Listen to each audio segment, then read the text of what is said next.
A lot of the energy right now in the Democratic Party at the grassroots level is coming from people associated with the so-called Democratic Socialists of America, the DSA, and certainly Fran Hong is associated with DSA. Although at the debate she kind of backed away from some of Sure. their more, I'll call them controversial uh, positions.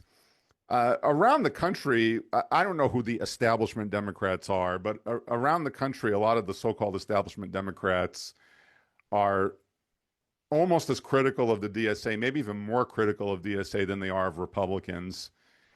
How would you account for that? I mean, do you see the DSA as a positive thing going on for the Democrats, almost like a Tea Party of the left? Or do you see it as a more divisive force going on right now? This is such a great question. But I do think, I'm a little sister. I have an older brother, and I know what my role is in our family. And I'm the needler. I am always bugging him. I'm pushing us to a certain way. And I do think of DSA kind of in that way, right? And for a long time, DSA was young and kind of marginalized. And now they are getting more of a microphone, and people are like, oh, shoot, we should have been listening to you all along. Maybe we should have brought you along in a different way. So I do kind of see this interesting sibling rivalry relationship here, kind of fighting over the heart of the party. I do think that the majority of Wisconsinites and Americans are probably closer to that center, but that doesn't mean that some of those ideas don't appeal.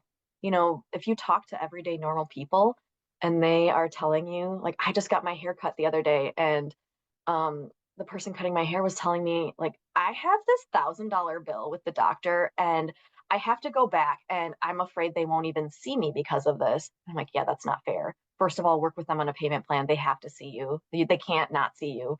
But like Wow. normal everyday people don't deserve that kind of behavior. And if DSA is going to be saying, hey, you deserve better, you deserve, Medicare for all, whatever that is, like, I think people are listening. They're like, you know what? I do deserve better than what I'm getting. I shouldn't have to face medical bankruptcy if someone in my family is diagnosed with cancer. That's not fair. And so I think some of this discussion probably should have taken place more and faster. And maybe we were silly to think it was over in 2010. Um, but here we are, and I think these discussions still resonate with a lot of people who are living close to the edge.